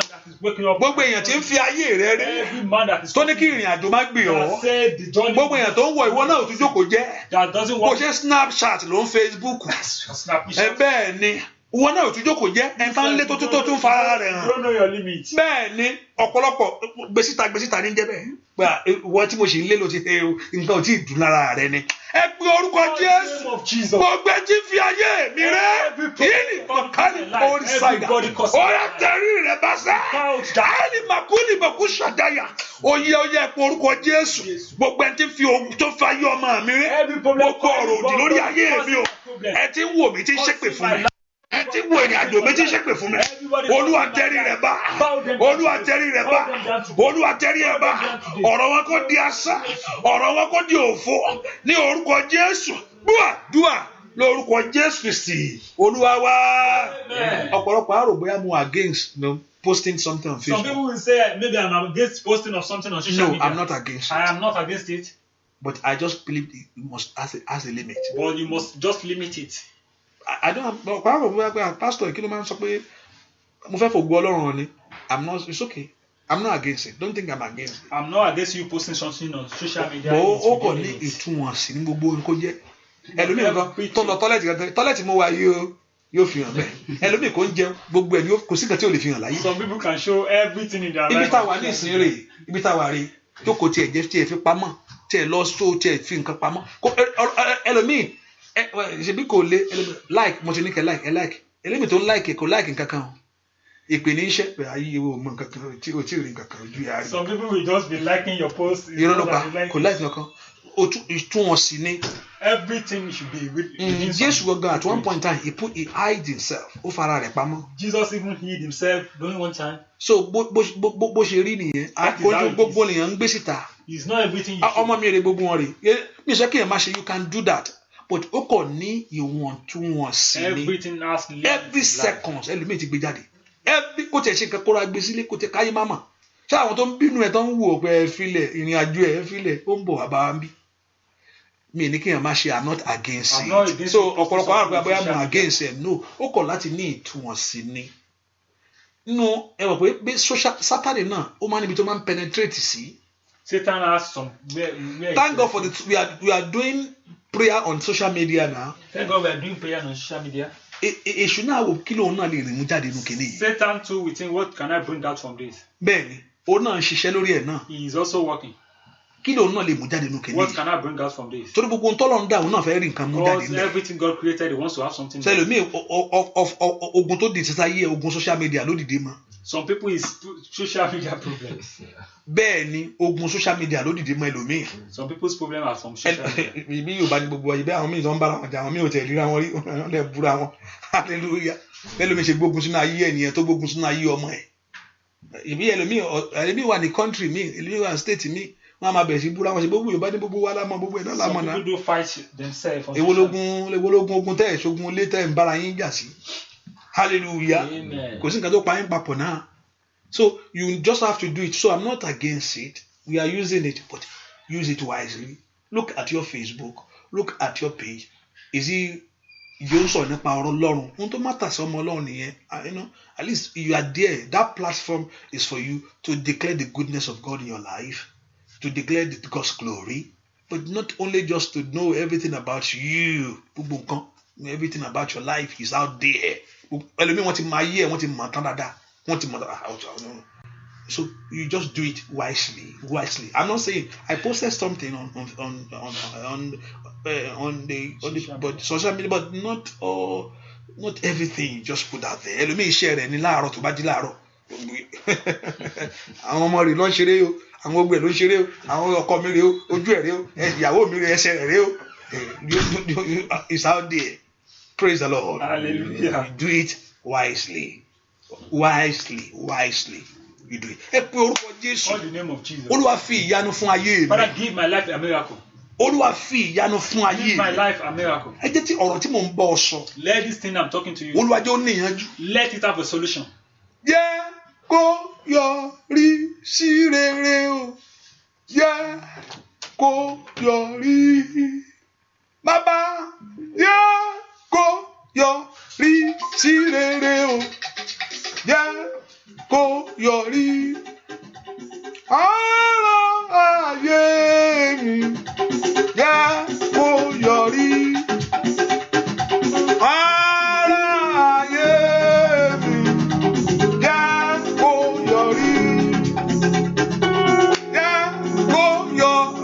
sí rere o. Jẹ́ kó yọrí. Jẹ́ kó yọrí sí rere o. Jẹ́ kó yọrí. Ọ̀rọ̀ ayé mi, ọ̀rọ̀ ayé mi. Jẹ́ kó yọrí. Ọ̀rọ̀ iṣẹ́ mi. Jẹ́ kó yọrí. Bàbá, jẹ́ kó yọrí sí rere o. Jẹ́ kó yọrí. Elédùmarè ṣe o. Jẹ́ kó yọrí sí rere o. Jẹ́ kó yọrí. Ọ̀rọ̀ ayé mi, ọ̀rọ̀ ayé mi. Jẹ́ kó yọrí. Ọ̀rọ̀ iṣẹ́ mi o. Ọ̀rọ̀ iṣẹ́ mi. Jẹ́ kó àìní màkàrí pọ́ọ̀lì ṣáìdá. Oníjẹ́ kó yọrí sí rere o. Jẹ́ kó yọrí sẹ́ bàbá mi o. Ta ló jẹ́ Làbákẹ́ o? Ìlì màkà bàwọ̀ sàtàlì àlà. Ta ló wà ní àdúrà yìí jẹ́ Làbákẹ́? Ọ̀rọ̀ ayé mi o. Jẹ́ kó yọrí sẹ́. Ọ̀rọ̀ ilé mi o. Jẹ́ kó yọrí. Bàbá, jẹ́ kó yọrí sí rere o. Jẹ́ kó yọrí. Ẹlẹ́dàá mi o. Jẹ́ kó yọrí sí rere o. Jẹ́ kó yọrí. Ọ̀rọ̀ ayé mi, ọ̀rọ̀ ayé mi o. Bàbá, jẹ́ kó yọrí. Ọ̀rọ̀ iṣẹ́ mi o. Ìlì màpọ̀ làrúṣà ní màpọ̀ ṣàtẹ̀lẹ̀. Kó yọrí. Gbogbo ìrìnàjò ayé rẹ o. Tó ń rìn kọ́ lọ́rùn jẹ́ kó yọrí sí rere. Ọ̀rọ̀ ayé ọmọ rẹ tó ń sọ ní gbogbo ọ̀nà gbogbo. Mo ní jẹ́ kó yọrí o. Ayé mi o. Jẹ́ kó yọrí. Ayé dúró dè Ọlọ́run o. Ọ̀rọ̀ iṣẹ́ ẹ̀mí bàbá. Jẹ́ kó yọrí. Óyá óyá óyá.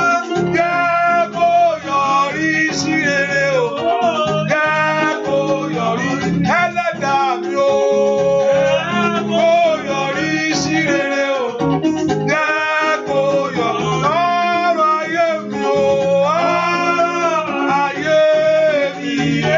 Jẹ́ kó yọrí. Ọ̀rọ̀ iṣẹ́ mi o bàbá. Ọ̀rọ̀ ayé mi o. Jẹ́ kó yọrí. Ayé fẹ́ rí o. Ayé fẹ́ mọ oore rẹ nú ayé mi o bàbá. Torí pé mo sọ pé alágbára ni ọ́. Torí mo sọ pé abániṣẹ́ ni Ọlọ́run mi sá.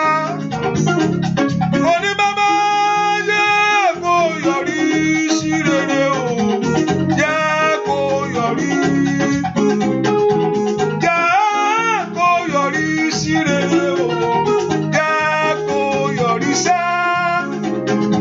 Ọ̀rọ̀ ayé mi. Jẹ́ kó yọrí. Ọ̀rọ̀ iṣẹ́ mi. Jẹ́ kó yọrí o. Ọ̀rọ̀ ilé mi. Jẹ́ kó yọrí sá. Ọ̀rọ̀ ilé mi bàbá. Jẹ́ kó yọrí. Jẹ́ kó yọrí sí rere. Jẹ́ kó yọrí sí rere o. Jẹ́ kó yọrí. Ọlọ́run mi o. Jẹ́ kó yọrí sí rere o. Jẹ́ kó yọrí.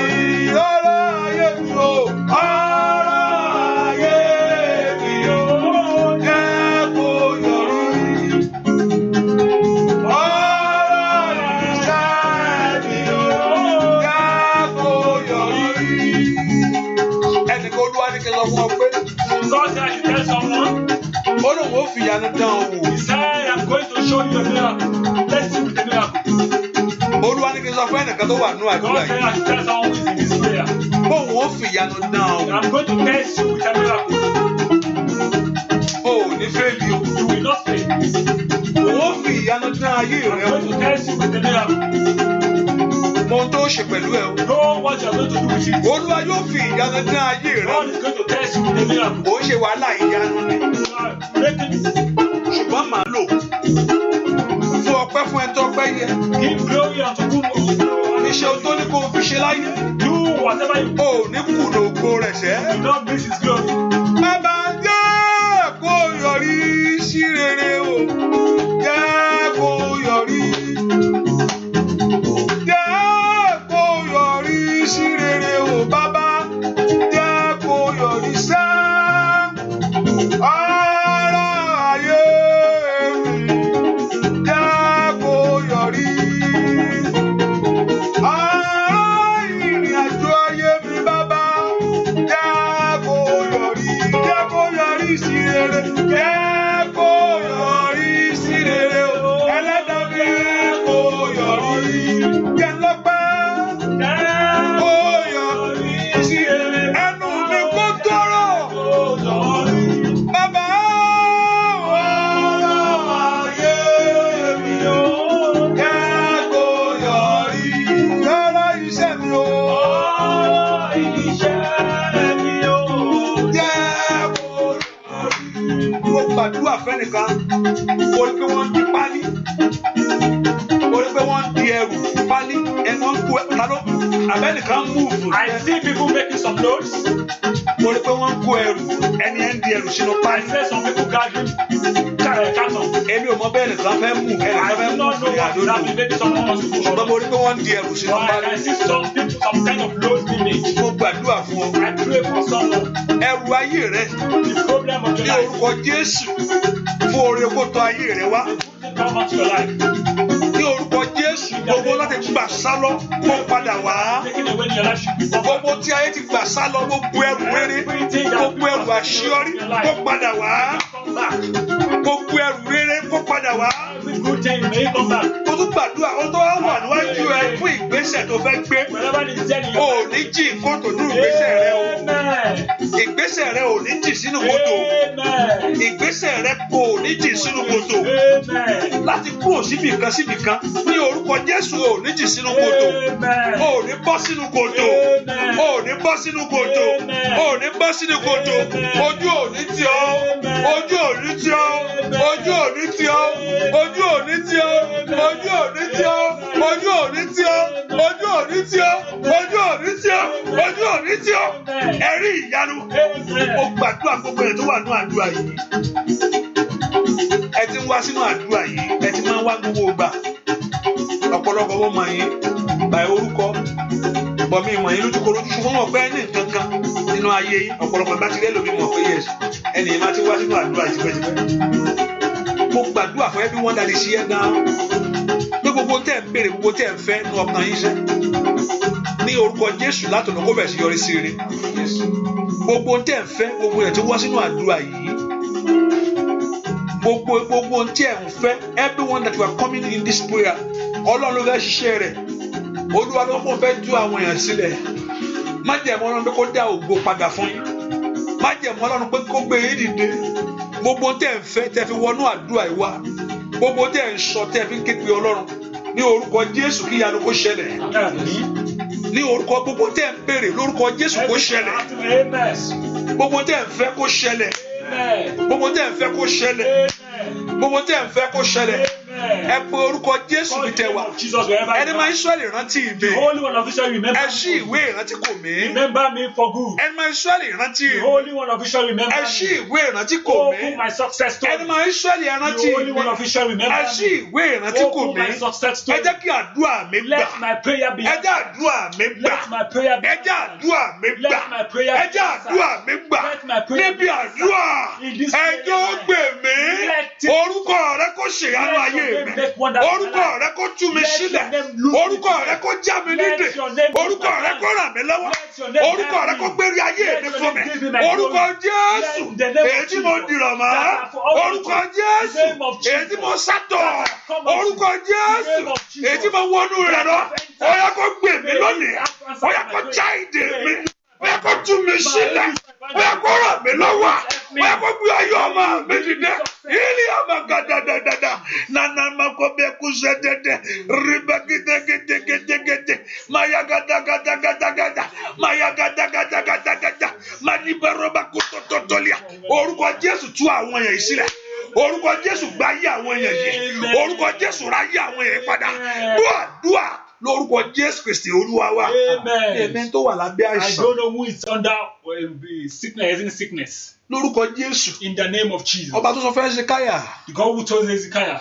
Tó ra Hezekiah padà lọ́wọ́ ikú àìsàn rẹ̀. That redeemed Hezekiah from sickness. Hezekiah ṣe àìsàn ni. Hezekiah was sick. Ó sì kó wọn á kú lórí àìsàn. And he said he's going to die. Olúwa sọ pé yóò kú sórí àìsàn yìí kó lọ sọ fún. God tells the prophet to go and tell him that he's going to die. Ṣùgbọ́n ó ké pe Ọlọ́run pé Ọlọ́run má jẹ́ kú sínú àìsàn yìí. God of Israel that I'm not going to die in this place. Òun fẹ́ kó o níṣẹ́ lọ́wọ́ kó o ní oríire láti fi hàn lọ́run. That is why it's good for you to have good things that you can show God. Ọ̀pọ̀lọpọ̀ kò ní nǹkan tó fẹ́ fi hàn lọ́run. Some people do not know anything that they can show forth to God. Kí ni ẹ̀mí fọlọ́run? Now what does that mean to God? Kò sẹ́ni tí ò ń béèrè. Nobody does. Everybody does that. Kò sẹ́ni tí ò ń béèrè lọ́wọ́ Ọlọ́run. Everybody asks for that. Kí ni iṣẹ́ rẹ níwájú Olúwa? What is your work before God? Tọ́lọ́mù pé òun ní kú. That God will say you did not die. Kí ni iṣẹ́ rẹ níwájú ẹ pé òun á rìn lọ́wọ́? What is the work before God? Some people don't even have anyone. Kò ní dò. They don't even have anything. Kò ní dò níwájú Ọlọ́run. They don't even have anything. Pé nǹkan báyìí mo lè sọ fún Ọlọ́run pé mo ń ṣe fún ẹ. Hezekiah kọjú sí Ọlọ́run. Ó ní pé ó ti kò gbọdọ̀ rí bẹ́ẹ̀. That is must not. Ọlọ́run ní why? God now said why. Báwo kò sí ní rí bẹ́ẹ̀? Now say why is it not? Ó ní òrí bí mo ṣe rìn déédéé wájú ẹ ni. Don't you see how I'm walking perfectly before you? Òrí ohun tí mo ti ṣe fún ìwọ lọ. Don't you see what I've done to you? Òrí ohun tí mo ń ṣe níwájú. Don't you see what I'm doing for you, God? Ọlọ́run sọ pé kò lè kú lóòótọ́. God now tell me that this man cannot die. Kò gbúdọ̀ kú mo ní ìdí ẹ̀. He must not die. Ẹlẹ́mi wọn ni pé ó lọ láàbẹ̀ kí ló ń gé ìwọ̀n gé ẹni tí lọ. Some people will say, why am I gaining? Ẹjọ́ máa bọ̀ ní. Let him come. Kò ṣe kankan fún mi. I'm not doing it. Mo gbàdúrà fún ọ. I pray for you. Ẹnikẹ́ni tó wà lábẹ́ àìsàn. Everybody of that influence of any sickness. Mo ń gbàdúrà fún ẹnìkan. Ẹnikẹ́ni tó wà lábẹ́ ìdùbúlẹ̀ àìsàn yìí. Everybody that is under any form of sickness. Ẹni tó wà lábẹ́ ìdùbúlẹ̀ àìsàn yìí. Tó ń gbàdúrà fún ní orúkọ Jésù kó dìde lẹ̀. Tí Hezekiah bá rí àánú gbà. Ní orúkọ Jésù ẹni kó rí àánú gbà. Ẹni tó wà lábẹ́ àìsàn yìí tó ń gbàdúrà fún. Ọ̀run kó gbé dìde. Ọ̀run kó gbé dìde. Ọ̀run kó gbé dìde. Ọ̀run kó gbé dìde. Ọ̀run kó gbé dìde. Kò ní kú sínú àìsàn yìí. Ikú ò ní gbé jẹ. Kó rà àánú gbà. Ìrànlọ́wọ́ kó ṣẹlẹ̀. Ògo Ọlọ́run kó bú jáde. Bẹ́ẹ̀ ni ó sì rí. Láì lórúkọ Jésù Kristi Olúwa wa àmín. Gbogbo yẹn mo fẹ́ kẹ́ bèrè ohun tẹ́ fẹ́ lọ́wọ́ Ọlọ́run tẹ́ fi wọnú àdúrà yìí wá. Gbogbo yẹn mo fẹ́ kẹ́ bèrè ohun tẹ́ fẹ́ lọ́wọ́. I want you to ask God for what you need while you are here this morning. Tó yẹ pé ọmọ ní ọdún yìí ti fẹ́ parí oṣù kan ló kù. We are going to by next week we are in the month of December. Ọdún yìí ò gbúdọ̀ tún lọ kó má mọ ohun tí Ọlọ́run létò fún ọ. Mọ̀ pé ní ọdún ìdẹ̀sí lérí Ọlọ́run ìyanu àṣẹlẹ̀. Mọ̀ pé Sátánì ó náwó agbára. Ọlọ́run ò tí ì kó ìlérí ẹ̀ jẹ. Inú ọdún yìí àwọn kan ti ṣe rere. Inú ọdún yìí àwọn kan ti rí oríire mú. Báwọn kan ṣe ń sunkún làwọn kan rẹ́rìn-ín. Tí ẹ ò ní já sẹ́kún nínú ọdún yìí. Nínú ọdún yìí àwọn kan ti lówó sí. Àwọn kan ti di mílíọ̀nìà. Amazon ló tún fẹ́ fún àwọn workers ní 500 million bonus. Bóun fẹ́ fún wọn fún Christmas. Ṣé kò rí nǹkan jẹ ló fẹ́ fún àwọn èèyàn ní 500 million. Tó fẹ́ pín 500 million. Ó dolówó sínú ọdún yìí. Nínú ọdún yìí náà ni owó rẹ̀ pọ̀ sí gambuta. Ẹ pe orúkọ Jésù. Olúwa ràn mí lọ́wọ́. Ẹjọ́ kún ọdún yìí gbè mí. Ire mi ti ń bẹ ní 2020. O ò gbúdọ̀ lọ. Ó yá ẹ̀yin ogun ọ̀run ẹ gbà fún mi. Ire ayé mi ṣẹ́ ti ń bẹ ní oṣù ní ọdún yìí. Ọ̀run wá jáde. Ẹ gbé ìrànlọ́wọ́ dìde fún ayé mi. Ní orúkọ Jésù. Manana makoso tota. Masoto to baropata. Mẹ̀rẹ̀bẹ̀kẹ̀ tètè. Ní orúkọ Jésù. Ní orúkọ Jésù. Ire ayé yín kó pọ̀ sí. Bẹ́ẹ̀ ni ó sì rí. Láì lórúkọ Jésù Kristi Olúwa wa mi mọ̀ bóyá mo súnmọ́ lánìí bóyá mo sún. Mo gbàdúrà fún ẹni tó bá ń jẹ́ mo sún. Bóyá lọ́lá ni mo sún sáyọ̀ ni mo sún. Ní orúkọ Jésù. Ire kó sún kàn ọ́ láti ṣe lọ. Gbogbo ibi kókò níwájú ọ̀nà rẹ̀. Gbogbo ibi kókò níwájú ayé rẹ̀. Ní orúkọ Jésù ìwọ Fọláṣadé Ọlọ́run kó fún oore fún ayé rẹ̀ lónìí. Mo gbàdúrà kí Ọlọ́run kó fún oore fún ayé rẹ̀ lónìí. Gbogbo ìgbésẹ̀ rẹ̀ láti gbé every step that you want to take. I release the grace of God over your life. I release fulfilment in your life. Lórúkọ Jésù ọ̀nà rẹ kó là. Agbára jíǹde kó gbé ọ dìde. Ìrànlọ́wọ́ ńlá ní orúkọ Jésù. Ní kàbà ó ṣàtá yàgàdàyàbà. Ìrànwọ́ ńlá tí ń pa ẹkún rẹ.